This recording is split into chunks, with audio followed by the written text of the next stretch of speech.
A brand new United States men's national team roster just dropped, and there's plenty to discuss. Leagues Cup semifinals are tonight, and USL Eugene has a name and a brand. That and more here on Wednesday's Morning Kick Around.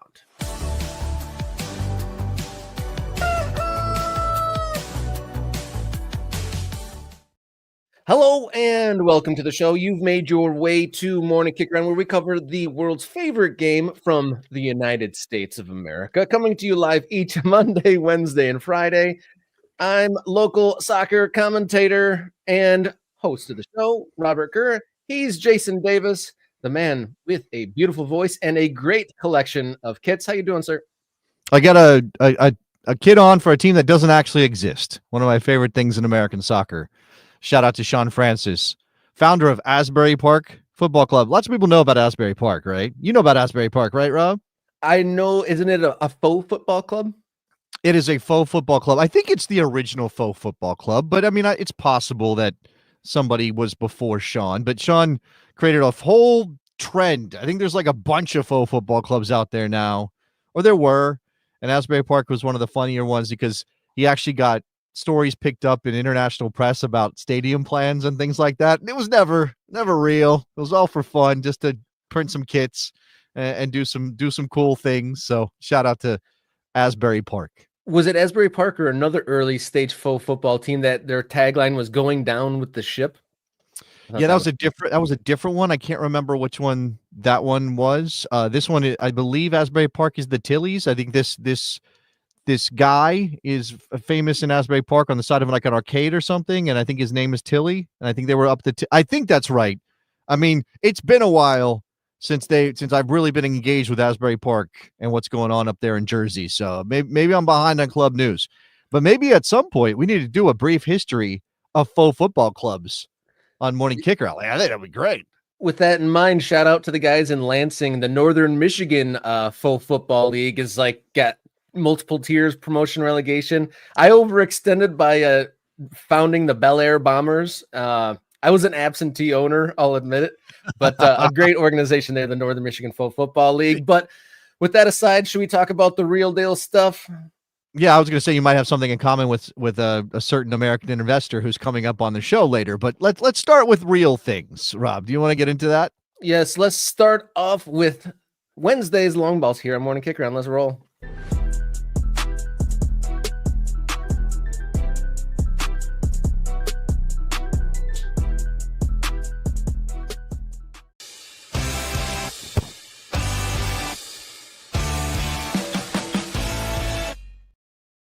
Hello and good morning, folks. This is Long Balls, the headline portion of the show. We will be digging into some men's national team and some larger topics moving forward, but leading the day today, long ball number one, Sheffield Wednesday, having some American connections. They had a Leagues Cup victory in which American goalkeeper Ethan Horvath, remember him, saved three penalty kicks to deny Leeds.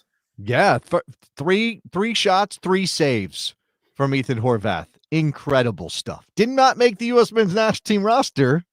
Actually, I think that game was like playing out as Mauricio Pochettino was talking about the roster, or right after it had come out. So Ethan Horvath not included.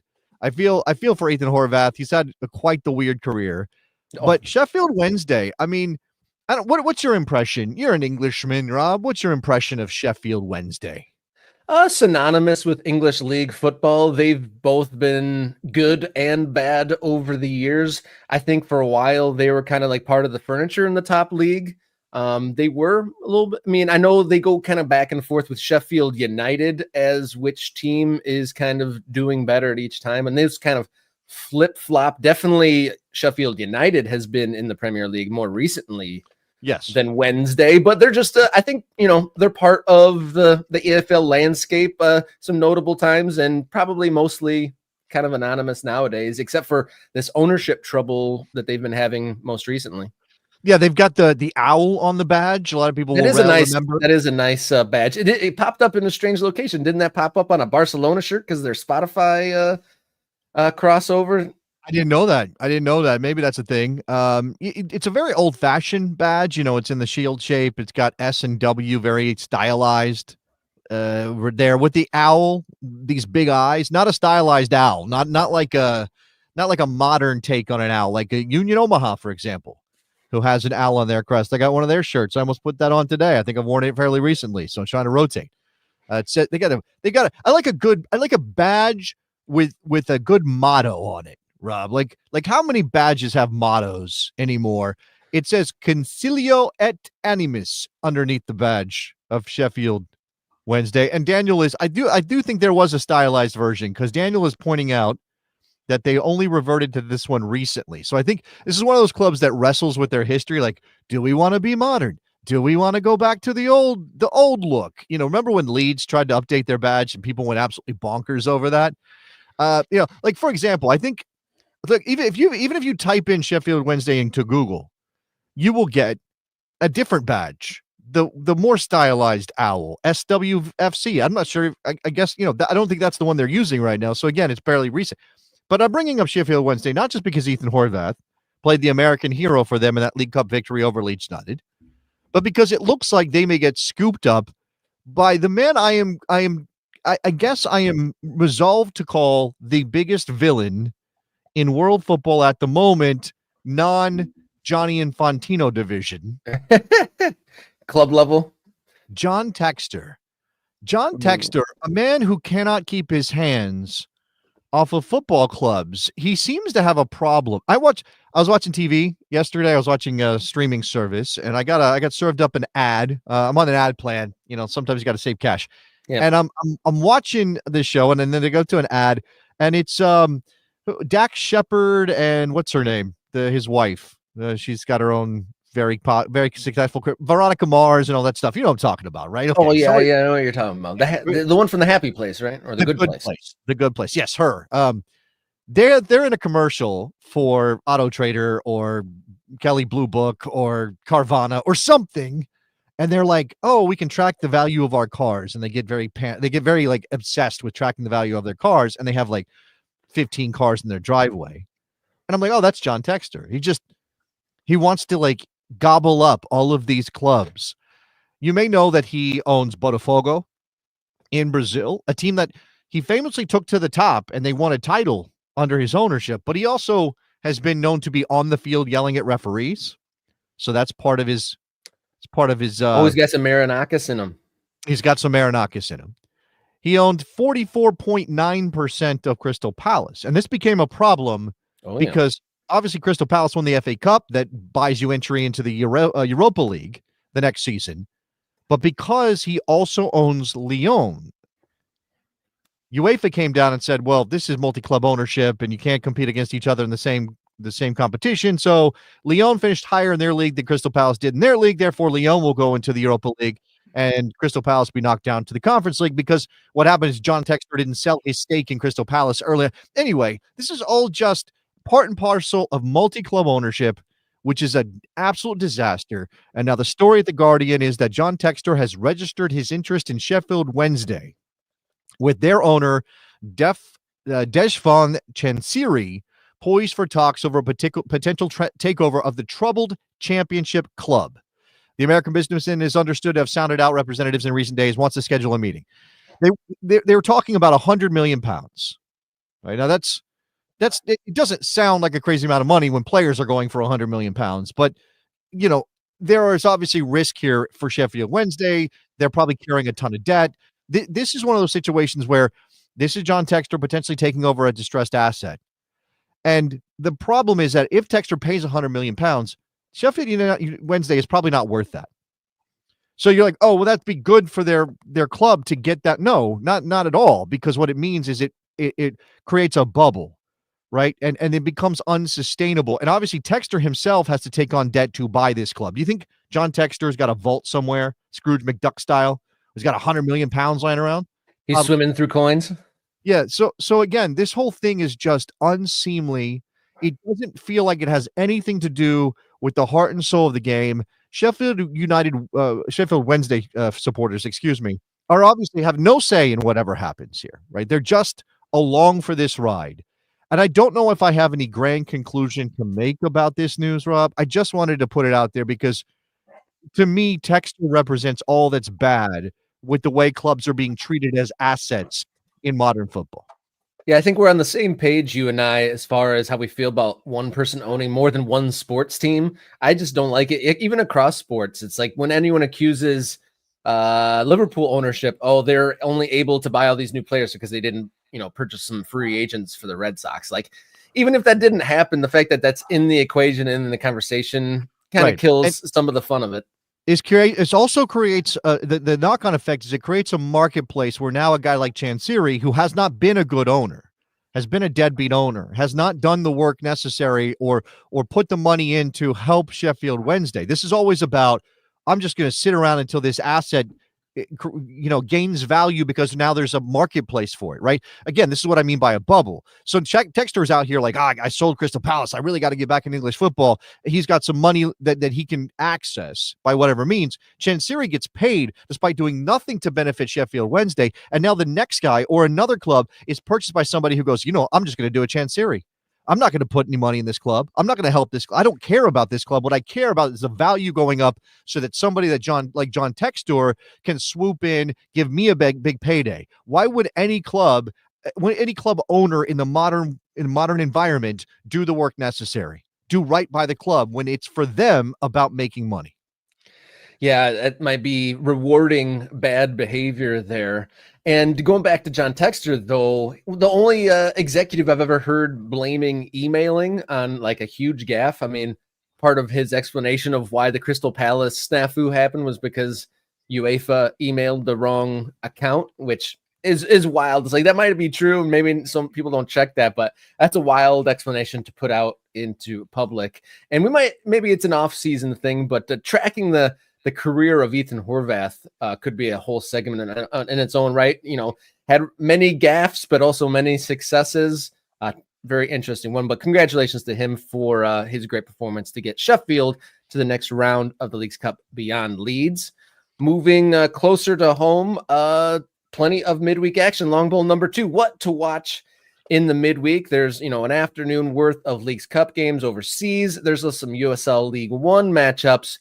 But probably the banner, the primetime games for Wednesday night, Leagues Cup semifinals, single elimination, Inter Miami versus Orlando, and LA Galaxy versus Seattle Sounders this evening.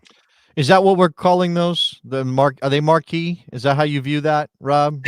I mean, they're in the marquee time of the evening at the very least. Oh, that's true. I mean, I guess if you're looking for some midweek football in a good time zone, prime time slot for us, okay, then that's cool. I guess there's something here.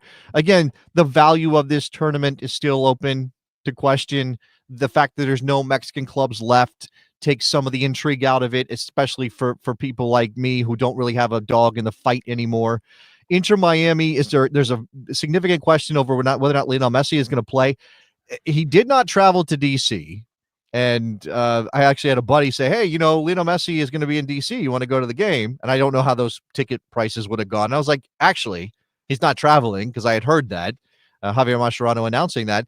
And then my wife just last night, she's Puerto Rican, for anybody who doesn't know. And so she's tracking via social media what is happening with Bad Bunny doing all these concerts in Puerto Rico over the last couple of months. Residencia, it is his attempt. Oh, Dog's making appearance on the show. His attempt to help the economy of Puerto Rico. It doesn't matter. We don't have to get into that. But several celebrities have popped up at these concerts with Bad Bunny to be part of it because he's got this little house that's part of his stage. Guys like Kylian Mbappe was there actually like a month ago, I think, maybe even more than that. Probably popping over during the Club World Cup. John Hamm was out there hanging out with Bad Bunny. I mean, these actors, I think Bad Bunny's in a new movie, so there's some crossover. My wife's like, isn't that Lionel Messi? He's a soccer guy, right? Isn't he hanging out? Don't you know that guy? Isn't he hanging out? Isn't that who that is? And I'm like, oh yeah, I think that's definitely Lionel Messi. So he did not travel to DC with his team for a match, presumably because of injury. He pops up in Puerto Rico at the Bad Bunny concert, which, you know what? I don't know that I'm, maybe I don't know how Inter Miami fans feel about it, but I don't know if I'm mad if he's injured, but he's flying, but he's at the concert. And now we have this Leagues Cup semifinal tonight. I know he trained yesterday. Javier Mascherano announced that, but or it was recognized that they trained. But I don't know what that means for his availability. Obviously, they'll be favorites at home against Orlando if they have him. There's a little bit more questionable if they don't.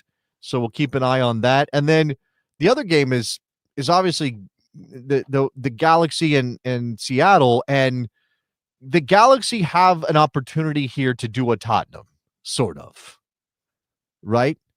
They have an opportunity to salvage a really bad season by their historical standards, especially by winning something. And this would get them entry into the Champions Cup next year. If you win the Leagues Cup, you get a CONCACAF Champions Cup spot. So there is that, Rob. Like, there is something here. And look, the Sounders have been really good recently, and they're starting to round into an MLS Cup contender. So maybe, we'll see what Brian Schmetzer does with his lineup too, because, how important is it to the Sounders to win this thing when they, also have an eye on something that the Galaxy are no longer playing for, which is obviously, the opportunity to win an MLS Cup. By the way, these two teams, I think, play again right after the international break. So it's this game, and then they'll play again in the league. So there's something to that too. Yeah, they're going to be familiar foes if that's the case. And Seattle doing various Seattle things, starting the season slow. Those opening couple months, there was a lot of skepticism about them. That they brought in quite a few new players. They looked like they had I think we might have even said on the show they might have one of the deepest MLS rosters we've seen.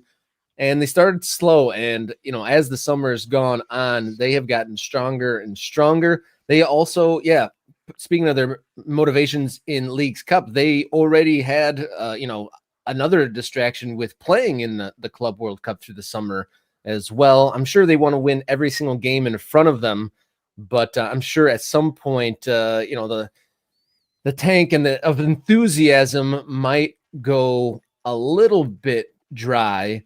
But I wanted to ask, though, we got some people saying, who the hell is Bad Bunny? Do you want to explain it to Daniel in the comments? He is a Puerto Rican musician. He, I guess you would say Latin trap. If any of you know what that is, you might. If you don't know who Bad Bunny is, there's a very good chance you don't know what Latin trap is. Just the style of music. It's going back to... It's reggaeton. It's Puerto Rican. It's a Latin rap. It's he's one of the most famous musical artists in the world at this point. But I guess if you are of a certain age, you're not keeping track of one Benito Ocasio Martinez or whatever his real name is. While we're talking about Messi and his side quests to skipping games to go to the concert and whatnot, has Thomas Müller and Hunman's son had a more positive PR impact in just a short time than many of the interactions that Messi's had with American media?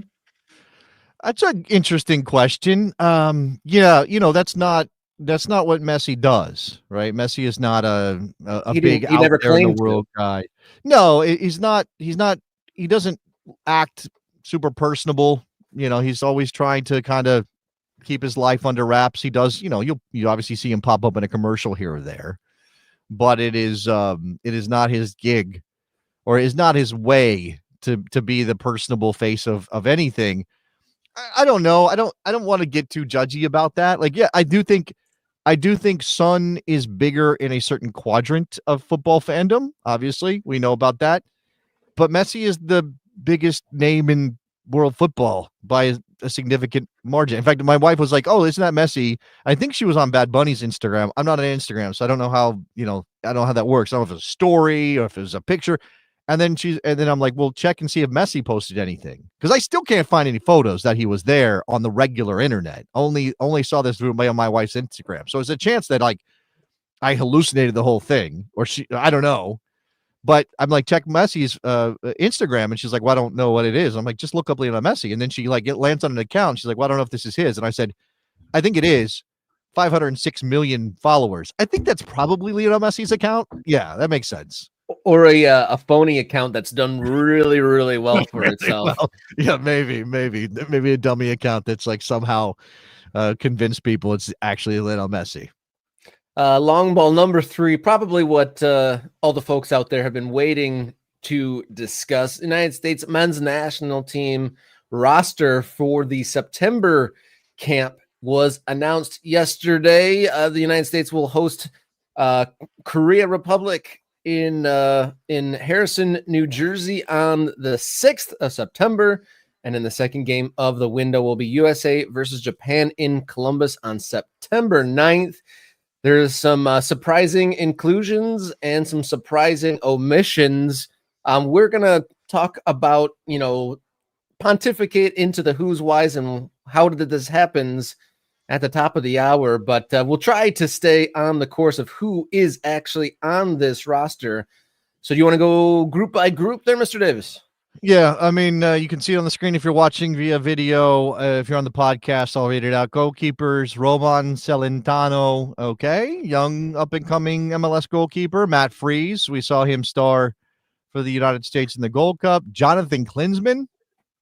I'm going to say it one more time. Jonathan Klinsmann is in this team. When's the last time we talked about him?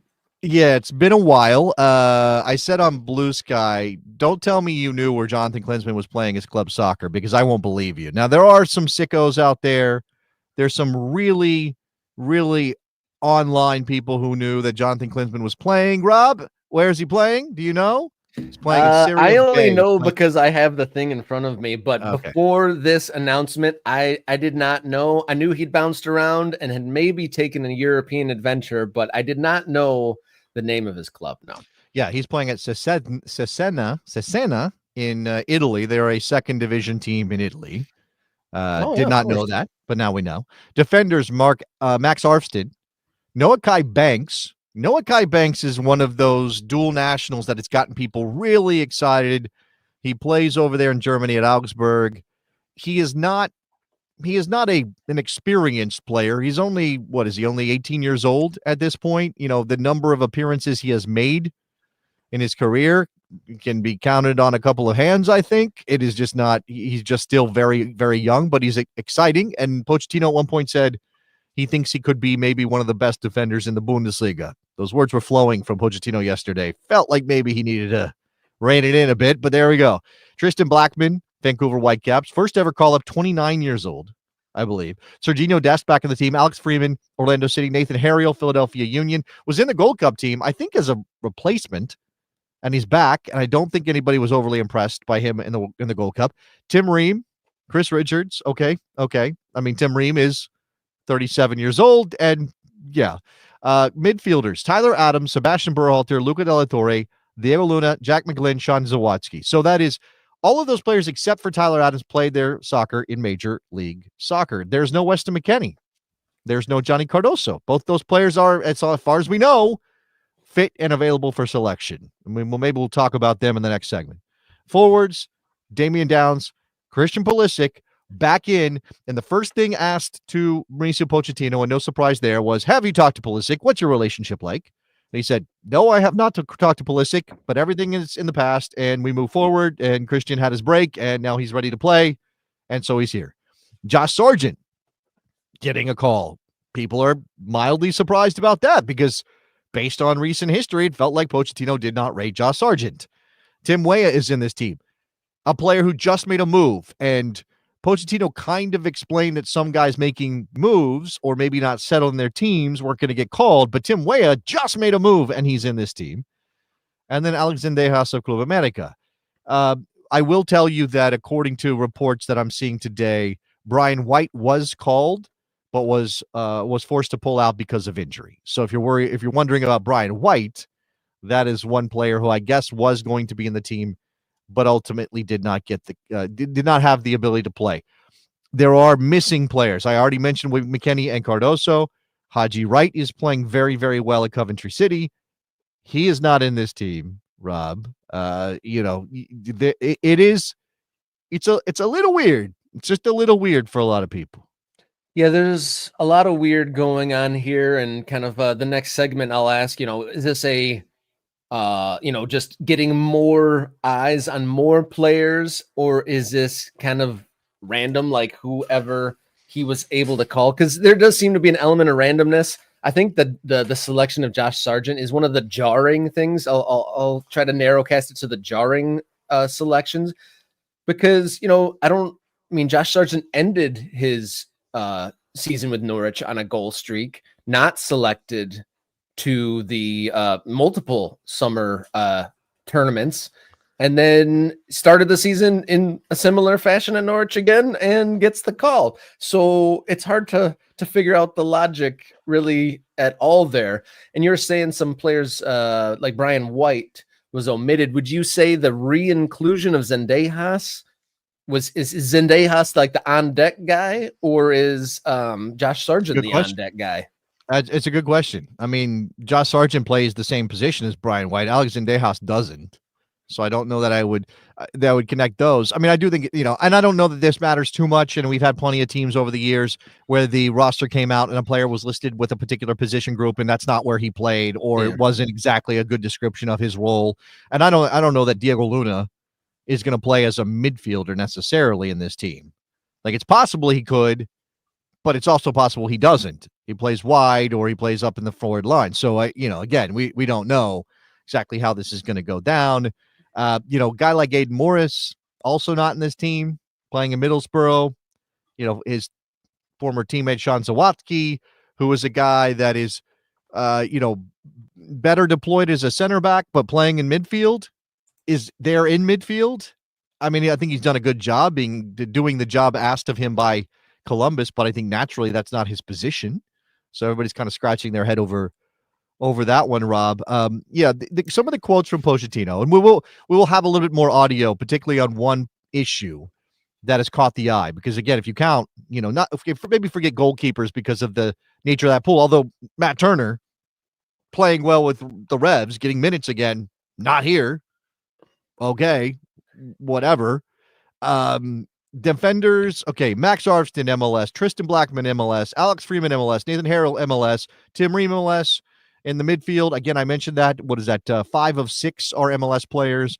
And the forward line, you've got, you don't have any, I don't think you have any MLS players in the forward line. So it is a very heavy MLS team, and that it caused a little bit of a reaction, and especially after Pochettino said some things about that, which again, as a tease, we will get to.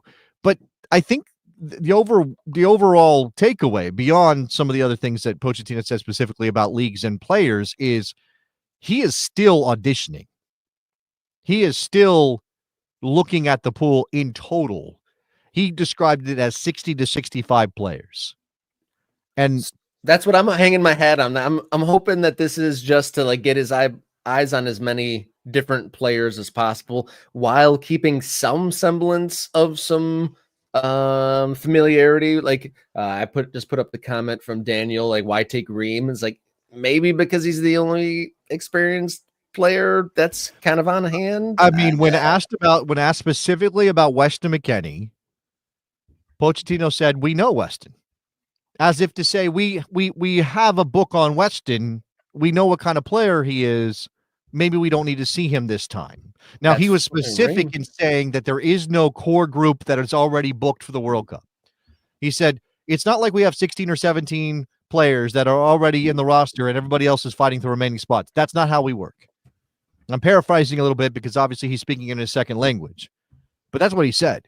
So again, it is August 27th, 2025. These games are coming up in early September. We have less than 300 days until the World Cup kicks off next year. And Pochettino is like, oh yeah, we're open auditions. This is everybody has a chance to work their way in. And you know what? Maybe considering recent results, that's actually the right way to go. Why even bother with this? I've got a core, and I'm identifying my best this or my best that, when nobody has played at a level good enough to justify that mentality, Rob.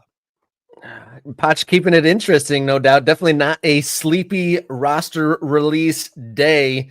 We'll dig into more of that in a moment. But if you're watching this right now and you haven't hit subscribe yet, what you waiting for? It doesn't cost you a darn thing. Join the 3.25 thousand plus that have already subscribed. If you'd like to kick your support up a notch, you can become an MK Ultra. It's just $3.99 a month. You get priority commenting on these live videos, access to bonus content and access to the Morning Kick Around Discord server. Great conversations on there from men's national team conversations. It's been a light since this roster dropped. Pro Rel conversations, local soccer conversations, MLS, and more. Great place to connect with soccer fans and fellow lovers of this show. So join that if you'd like. And there's also super thanks if you don't want any sort of continuous commitment. We appreciate any super thanks that you would like to throw our way. And also a different way to support coffee.com/morning kick around. There's some specific fundraising goals for the show. Maybe, some on location things, maybe upgrade some other things. Check out coffee.com/morning kick around for that. Thank you to everyone who has supported over there. And you can also follow on social media at mkickaround on Instagram, X, and Blue Sky. And we're also a podcast. Check us out on your favorite podcast platform to check us out. And there's also a video version of this show over on Spotify. All right, we are going to move right along. Today's hot topic, the sizzling United States men's national team roster. We're going deeper here on Morning Kick Around.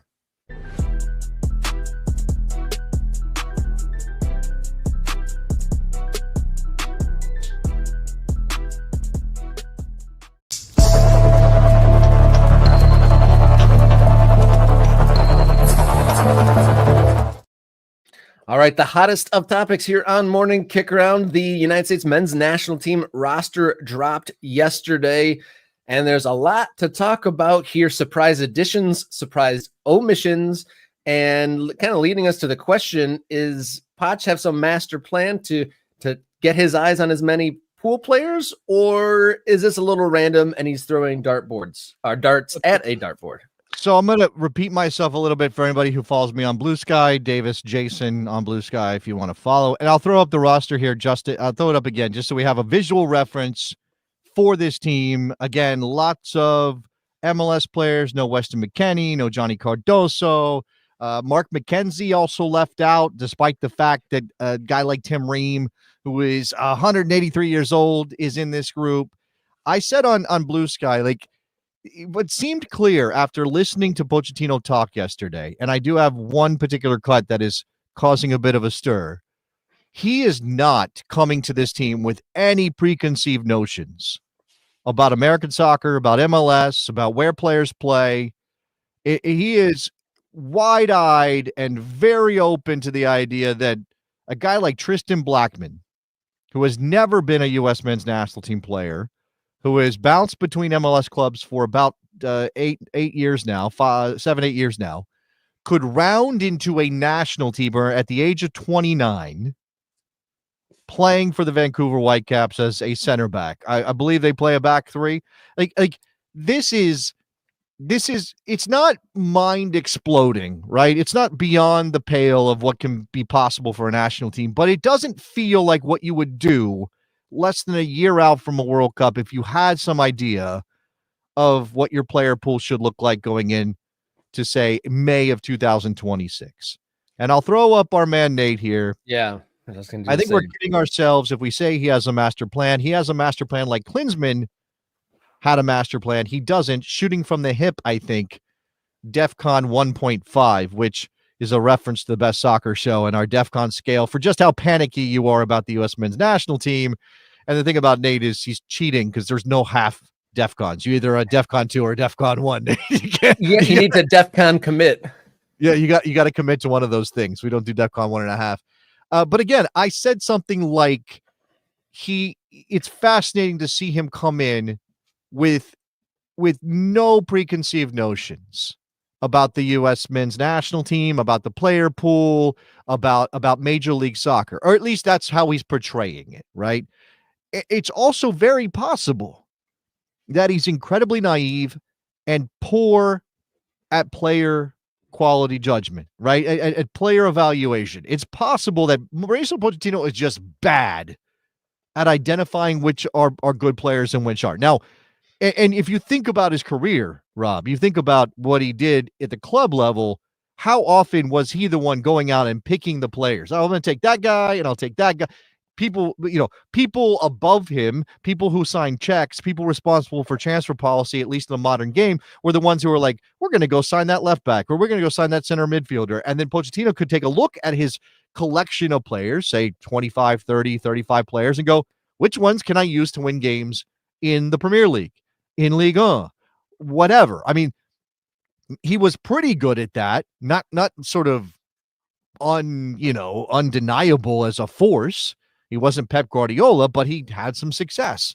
So, man, is this a guy who doesn't know what he's doing on one level, trying to lead our national team in a World Cup? I don't know. That's a good question.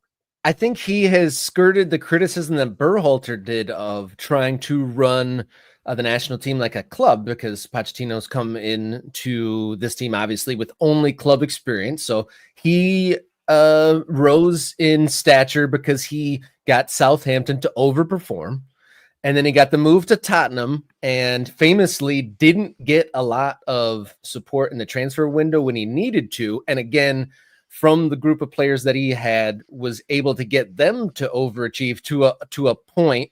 But a lot of his success came from getting his teams to buy into his system of high energy, high pressing, high intensity. And it's when he was there for too long with the same players that seemed to wane away. And then obviously he moved away to PSG, which didn't seem to work to a great scale. He seemed to be kind of coalescing Chelsea, but then was dismissed in the midst of Chelsea's madness. No, he walked away. Let's be clear about that. He walked away from Chelsea, which felt weird at the time. Still feels weird, to be honest with you. Yeah. I don't know what's going on there. Here's the thing. I think he's an incredibly likable guy. Like, you listen to him talk, and I do not see any artifice. I do not see any, there are accusations right now flying, and we're going to play a clip about MLS that have people very riled up. Just like in every situation with the national team, anytime an MLS player is included, there's a certain quadrant of national team fans who scream bloody murder. They're not good enough because MLS is trash, right? And then the accusation, therefore, is that there's some grand conspiracy that U.S. Soccer is forcing the coach, or MLS is leaning on U.S. Soccer to force the coach to call up national teamers from Major League Soccer because it benefits the league, and it's all about money, right? It's all about, this grand conspiracy to help MLS somehow, even though the thing that would help MLS most is having one player in a team that goes to a World Cup semifinal or something, right? I don't see that, right? I don't look at Pochettino and hear him talk and go, this is a guy who's responding to pressure from the Fed to pick a certain group of players. I just think he is extremely, you could judge and say he's uninformed, or you could say he's naive, or you could say he doesn't know what he's doing. Those things are certainly fair criticisms to level at him when you look at the squads and you look at the results. Yeah. Trying to figure out who's going to buy in completely and give him what he wants. And it's probably not about quality all the time for him. That's another part of this. So let's hear again, Rob, I'm set this up because I've been teasing it. Here's Mauricio Pochettino talking about Major League Soccer. We need to give the MLS the value, because I think competing there, I think the player can show that they can perform in the national team.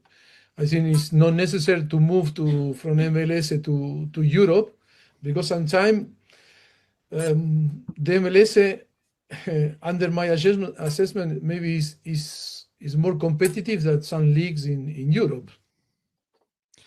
So that part about the competitive nature of MLS, obviously you can take that a couple different ways. That, when you say competitive, is he talking about the quality of the leagues, or is he talking about just like week to week you're challenged in a way in Major League Soccer that maybe some other leagues you're not? Now, I don't think he's saying that about the Premier League, but he's and again, we're kind of guessing here because he didn't identify it, Rob, but you could say that maybe playing in MLS is better than playing in the Austrian league, to pick one example. Again, there is no good way to judge league to league. It is an eyeball thing. Right? There aren't even metrics you can use because the data sets come from completely different scenarios. So if you are Mauricio Pochettino and you say something like that, people are like, well, what do you mean? Now, again, if he's valuing sort of like the challenge of the week to week league games, maybe he's got a point. I don't think many people would say that it's that the environment within the teams is the same.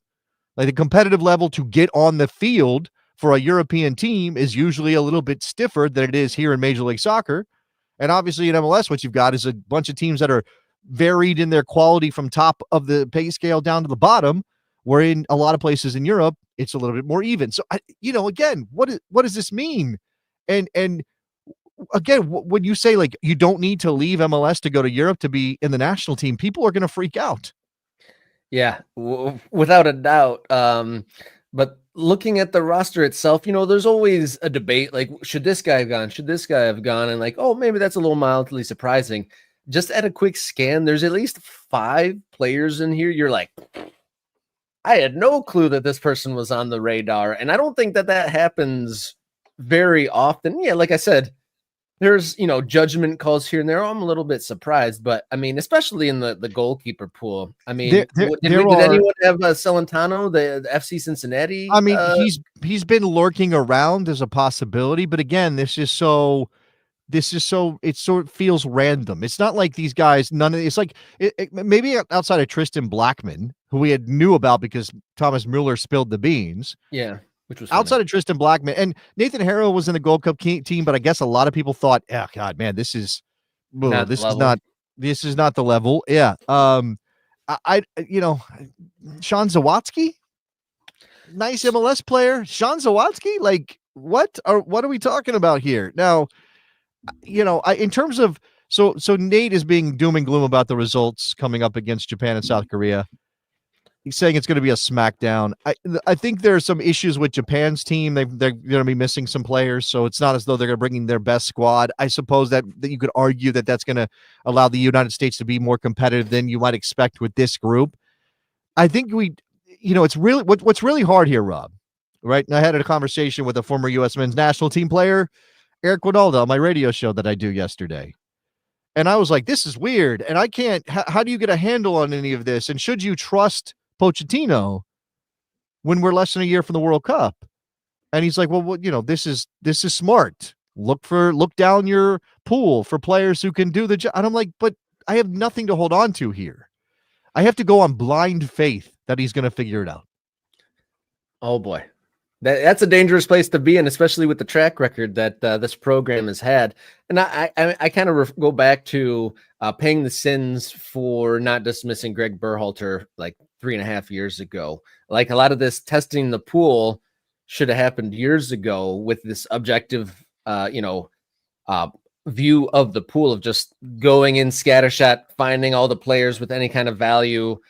And now we're doing it in the last moments. This is the cram studying the night before the test in a way, and our notes are all scattered and confusing at the moment. No, look, I'm not saying this is my opinion, but if you're looking for just a little bit of a devil's advocate argument as to why this might be okay, that the sliver of hope that you would hold on to, it's to say that international football, international soccer is not always about having a team that plays together for a long period of time. And there are obviously examples of that, right? The Spain teams were like, oh, they played together for a long time. And, maybe because they were all Barcelona, Real Madrid players, the style, they could connect in a way that most international sides can't. But for the most part, international sides are thrown together. They're whoever is available in the moment. And you could certainly argue that why even bother getting like some core idea of a side or a group if you don't know who's going to be available come May? The guys could be injured. Somebody could tear an ACL in January or February. And then why even have him in your head as a possibility if you absolutely don't know? Because there's so much time between now and then. Why even bother with that? So why not throw whatever you can up against the wall and see what sticks? And maybe there are some diamonds in the rough here we don't know about. Hope so. Right? Again, continuity is probably overrated, right? That consistently playing together thing is probably overrated. But what we need to see is that Pochettino has the ability to throw a team together that does look like this and that they can play competent soccer. So when we get to the moment when the games count, we can have some belief that they're going to play in a way that helps them win games, because you certainly don't want to go 3-0 at a home World Cup. That would be a disaster. Yeah, that's worst case scenario, losing 3 games in a row, or only being able to participate in the 3 games on home soil. So kind of put a button on what we're looking at here at our, off the cuff reactions to this newly released roster. Of these returners or new names on this sheet, which ones are you excited to see in the shirt? Man, but so it's relative, okay? It's relative to the moment and to the squad he's called up. But I would say, let's see what Serginho Dest looks like back in the team, That's right? exciting. I'm excited to see him. Yeah. Agree. I can't say anything, and I can't really talk about Noah Kai Banks because he's not even really a seasoned professional. So it's hard for me to go to a place of being excited for a player who could be very good down the line, but probably isn't going to be exactly what we want him to be at the World Cup next year, unless he's a prodigy, unless he is, unless he's one of the Barcelona kids somehow, right? Like it's really hard to imagine that. I would say, oh man, always excited to see Diego Luna because I know he's going to give you everything he's got. He may not always be successful, but he's going to give you everything he's got. And I guess if we're talking about the forwards, the only one that you can really get too excited about is Damian Downs. But again, he's just changed clubs, trying to get his feet wet in the championship with Southampton. What are we looking at here? So it's sort of young players, but this doesn't feel like the moment for that. No, the timing is awfully odd, and another jarring effect is like Damian Downs being a new has a new club, and that omitted other players from this selection is because they were just transferring to a new club, and then he's in the same situation and is selected. But do you have any relief? Did you have any anticipation that Pulisic might not be on this? There was sort of low level rumblings that it was enough of a break that maybe in terms of the relationship that maybe Pochettino was going to make a statement here because again, the Gold Cup summer thing was that Pulisic wanted to play in the friendlies but wanted to skip the Gold Cup and Pochettino was like, no, I'm not doing that. And then he said, I'm not a mannequin or whatever he said. So there was some of that. But I also think that Pochettino's largely a practical guy. He's he's an Argentine. Like they're not going to mess around and be like, well, this feels. I mean, their emotions can be a thing, but I just don't think he's stupid enough to make it worse by not calling up a Pulisic who's clearly in relatively good form, despite Milan's opening loss, and is healthy. Yeah, I'm sure we will deliberate the United States men's national team roster and the games ahead. It's exciting. I'm interested to see good test in Korea and Japan coming up for those friendlies on the 6th and the 9th of September. I'm sure we'll kind of pick through this roster as those games approach. Like, subscribe, become a member, follow us on social media, write us an email, do all those things to help support the show. And most importantly, tell your friends if you're watching the show and you're enjoying it. At the very least, tell your friends and your group chats about Morning Kick Round on Monday, Wednesday, and Friday mornings, and whenever you want on the YouTube channel. We'll move right along, though. We're going to ask a big question to round off this Wednesday here on Morning Kick Round. Stay tuned.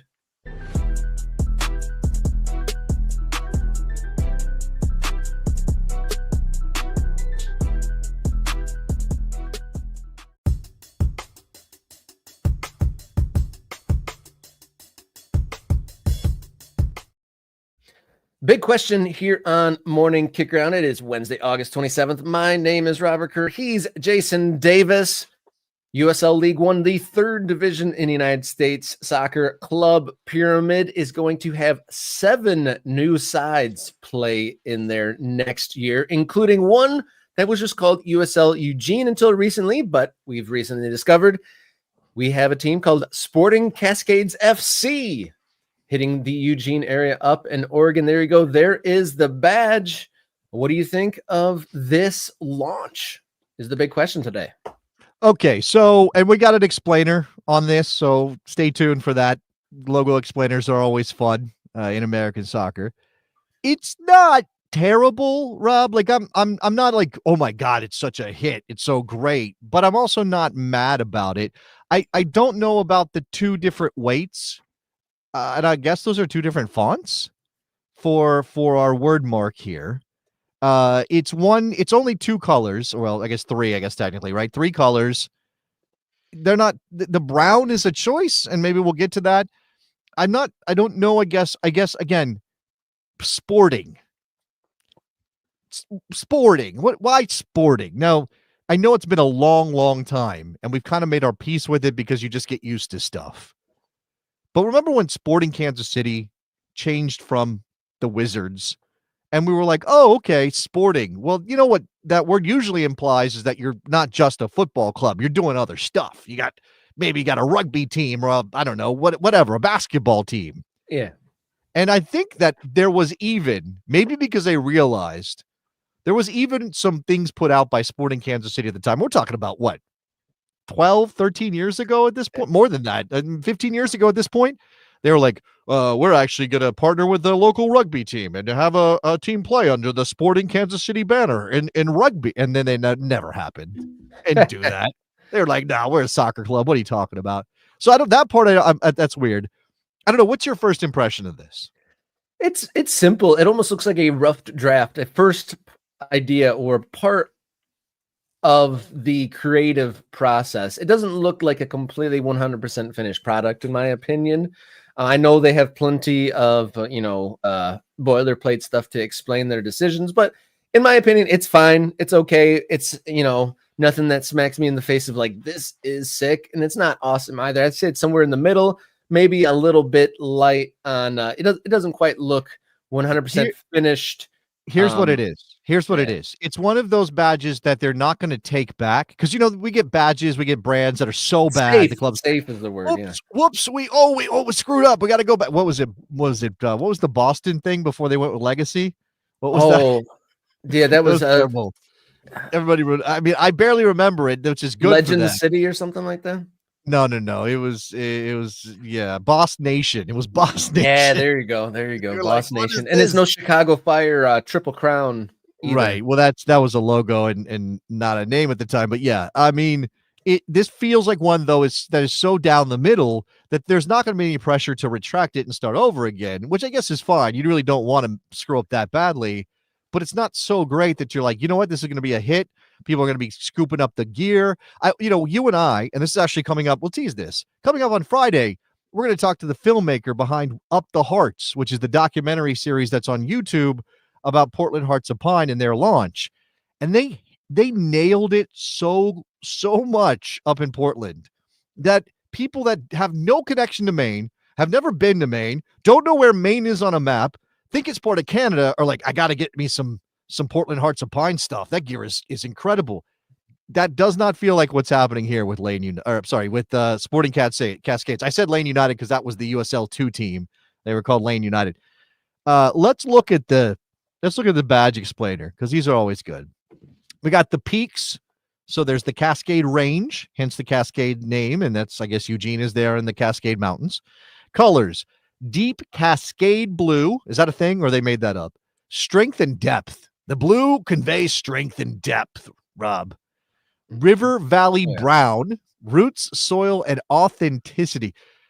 Guys, you cannot put the word authenticity in your badge explainer when you're brand new. You just created this out of whole cloth. How authentic is authentic to what? Authentic to what? Yes. How is this authentic? Maple white. I've seen a lot of whites. I did renovate my house a couple years ago. I've seen a lot of different shades of white. I've never seen maple white. Warmth, approachability, and space. Space. All right. So the primary tagline for this new club: born sporting, fire-fed, water-driven. And they have two taglines.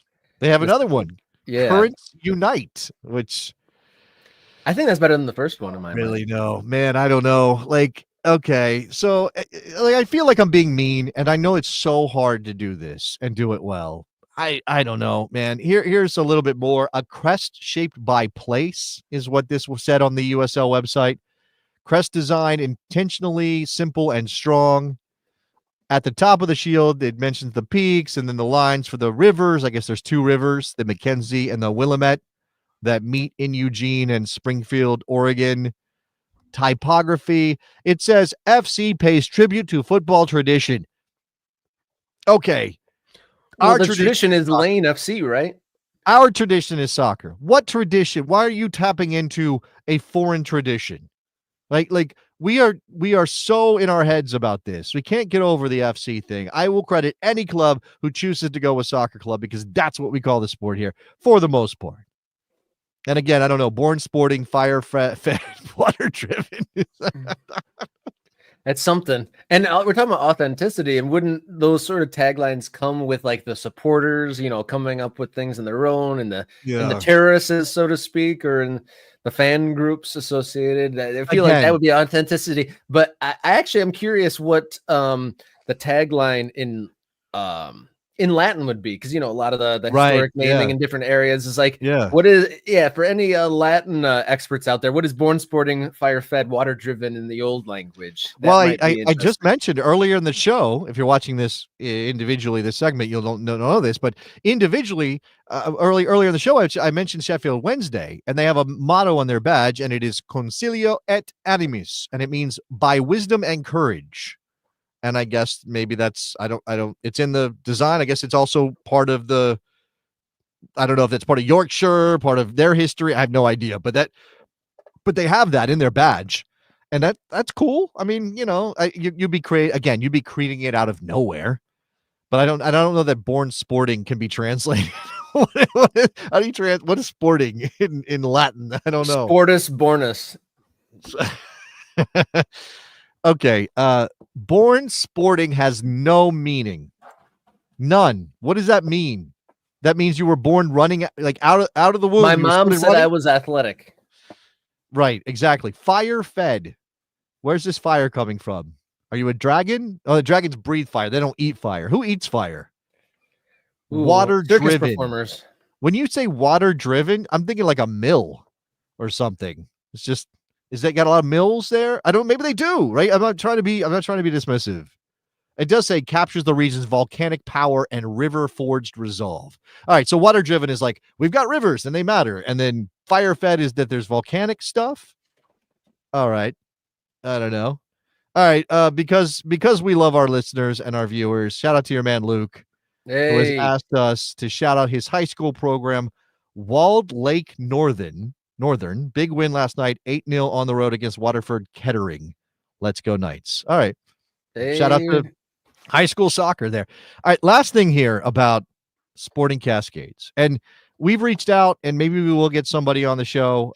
John Gallus is one of the guys behind this. He was part of Lane United. He's part of the new team. Not the owner, but the sporting director and the connective tissue. And you said you caught him on Glenn Crooks' show on Sirius XM-FC, or you caught a clip where he was talking about some stuff. And I've seen him out there in the media, and maybe we'll talk to John. And hopefully he won't be too mad at us about the badge stuff. But there's also this, Rob. So Michael Batista, who writes at Hudson River Blue, covers lower division soccer in America, has written on the Cosmos recently. He shared this on Blue Sky. USL Eugene, now known as Sporting Cascades FC, used AI in promotional images. He says he tried to ask about it, that they blocked him. The upcoming USL League One team is seemingly deleting comments of anyone who brings it up on Instagram. And you can clearly see that those fans are AI. There is no stadium. Hasn't happened yet. Clearly it's AI. It's, created by a computer.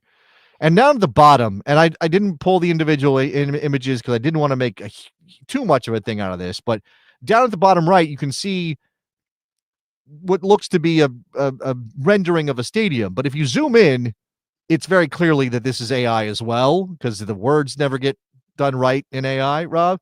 Very rarely. So I have issues with AI, all right? But I don't want to make my issues Sporting Cascades issues.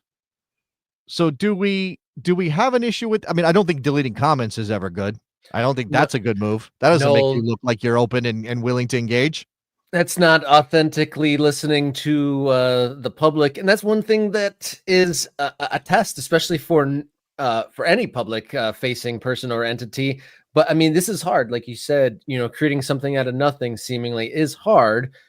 And you're going to have to, part of the difficulties is hearing criticism and stifling that and deleting things is probably not a good way to start. You could acknowledge, I appreciate your feedback or something like that, but deleting them and blocking, not a good way to go to start it off. The AI thing, you'd think that, like, obviously, the buildings don't exist yet, so you got to kind of form things together, and maybe that just kind of leads to, maybe they're cutting some corners, or maybe they really wanted to get some imagery out for this. But man, that is the problem, right? So I understand that it's tough to stand up a brand new soccer club in America. Like, I get that that's hard and it costs money, and sometimes you're going to have to skimp and be careful with your cash and all that stuff, right? And like I said, we're watching up the Hearts and the story of Portland Hearts of Pine, and I don't know how much money they have behind them, but they seem to have put some effort into some things, and they got a local designer to do their badge. And this local designer tapped into the history of Portland and identified things about Portland that he can incorporate in his badge. And it is unique, and it speaks to them and all those things. And in this case, I mean, the badge is what it is. Again, it's inoffensive. Maybe it's not the worst thing you've ever seen. It doesn't feel special. And then you have this. And I don't know, how much would it cost you to find a local artist and say, hey, can you do a rendering? Can you draw us what our stadium might look like? So a digital artist, somebody who does work with computers to create art, but isn't using AI. Can you help us out here? And maybe it's an in trade thing. Like, this feels like cutting a corner that doesn't need to be cut. Or at the very least, you need to show how authentic, you want to use that word, how authentic you are as you build this out. If you truly are doing the work necessary that we've talked about, that Peter Wilt has talked about, that the Portland Hearts of Pine people have talked about, that Chattanooga and Detroit and all these places have talked about, that you have to do the work to connect with the people that are going to be your supporters. You can't just pop up with a badge and say, we got a team, come out and see us. Doesn't work that way. Yeah, and you got to make it feel important too, right? If this was really important, getting your word out there, displaying what the new stadium situation is going to be.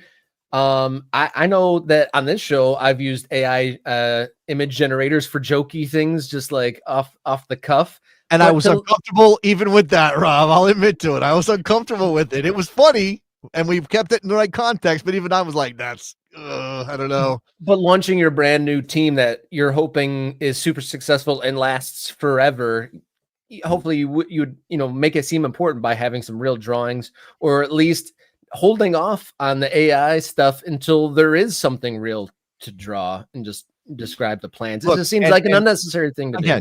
I don't want to give anybody too many ideas because of my discomfort with this technology, but you could be creative with this, right? I see that there's an initiative. The White House and the First Lady have an initiative out there because they're pushing AI, and it's like, hey, kids, be creative with AI. Find a way to use this technology to create something amazing. Okay, again, I don't like that. But if you are willing to make some concessions to the fact that AI is here, it's not going anywhere, and maybe we need to learn how to properly use it. Hey, here's an idea. Go to your potential fan base. Go to your supporters. Go to the people of Eugene and Springfield, Oregon, and say, hey, we want to see what our stadium might look like when it's all done. Does anybody know how to really engage with this? First of all, you could just ask people to create their own renderings, or you could say, hey, we're going to use AI, and this is a way to kind of get a vision of what their future might be. And hey, why don't you go out and figure it out, and we'll pick the best of it, or we'll find one that looks like what we want to see, and then we'll celebrate the fans who are dreaming about their future while we recognize we don't have everything lined up yet to properly publicize this team. Or maybe we don't have the official renderings that make you get excited for a stadium yet.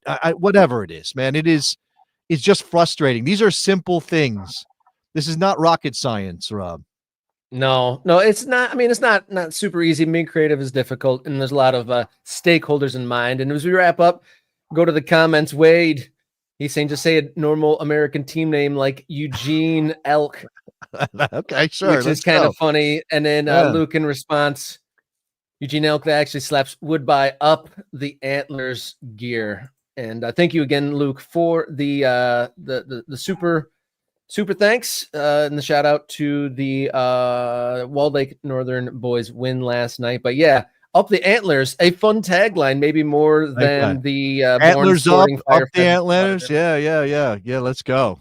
Come on, antlers. Come on, antlers. Let's go. I love that. Yeah. Something. I mean, again, we're just throwing stuff against the wall, and maybe again, it's the people of Eugene, it's the soccer fans of the region who should have the biggest say in all of this. And we don't know how engaged any of that happened. Like, we don't know about that engagement yet. So hopefully at some point there's a conversation around this.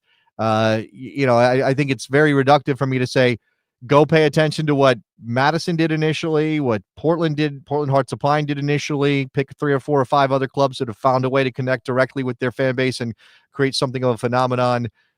But yeah, that's kind of it. And from what I can tell, it's not like those clubs are like, we have to protect all of our ideas. Nobody else can use them. I think for the most part, we're all in this together, and we're like, guys, let's figure this out. Let's make a thing happen that benefits all of American soccer. Let's make the league strong. Let's make the club strong. We have promotion and relegation coming in the future, because there's no quicker way to turn people off than to make them feel like you're just barely doing what's necessary, that you're not fully invested. Yeah, you need that full investment, and the continuation of the conversation here continues. Doesn't seem like during the live show we have anyone from the Cascade area, the Eugene area, but definitely, obviously, on YouTube, these segments are on demand. Please fill up the comment section if you're from the area and you have some feedback or some reaction to the Cascades name or the Antlers name or the use of AI for the launch of the new team in your area. Definitely fill up the comment sections there. If you've been watching this program, thank you so much, guys. And if you haven't hit subscribe yet, do so now. It doesn't cost you a darn thing. No spam, no nothing like that. You just help this channel grow on the YouTube platforms, gets us in the algorithms and gets suggested to more people. And if you don't do that, just tell your friend. If you enjoy the show, say there's a soccer show called Morning Kick Around. They cover all things American soccer, top to bottom, right here in one place. The American soccer conversation right here on Morning Kick Around. If you got a couple shekels in your pocket, $3.99 a month, you become an MK Ultra A channel member. With that, you get priority commenting to these videos live. You get early access to content, you get bonus content, and access to the Morning Kick Around Discord server. Lots of great conversations going on there, from men's national team discourse, pro rel manifestos being dropped in there. We got USL, MLS, local stuff, lots of great. We got a doozy of a manifesto, and I do think we need to do a manifesto breakdown video and see how that goes. One more thing, just because we're here, a bit of self-promotion for one of my other things. Tonight at 9:00, the Best Soccer Show will be live on YouTube over on the Best Soccer Show channel. We'll talk about the U.S. men's national team roster, myself and Jerry Dubois. So if you want extra coverage of the national team and the roster and Mauricio Pochettino being a weirdo, you can watch that show. Okay. But only after you've liked, subscribed, and done all that to this show first, of course. Absolutely, of course. That's right. If you'd like to support us outside of the YouTube sphere, coffee.com/morning kick around. You can check that out over there. We got some specific fundraising goals and targets to hit over there. Thank you to everyone who has helped out in any way, from word of mouth to subscribing to financial contributions. Thank you so much for joining the American Soccer Conversation with us here on Morning Kick Around. As you teased earlier, on Friday, we will have the creator, the filmmaker, the producer of the Portland Hearts of Pine docuseries. I got to do some catching up. He's also, was there 5 episodes coming out there? Yes, I believe the 5th episode is now available. It went public yesterday. No, today. Goes public today. Excuse me. Kurt Grazer, who is part of that film company there in Portland that is documenting the first year of Portland Hearts of Pine. They go all the way back to the beginning, before there was a club. They've been documenting, so it's very interesting to watch. The Knack Factory is the name of the film company. So we're excited for that. Definitely excited for Friday, and join us then. But until Friday morning, everybody, enjoy your soccer.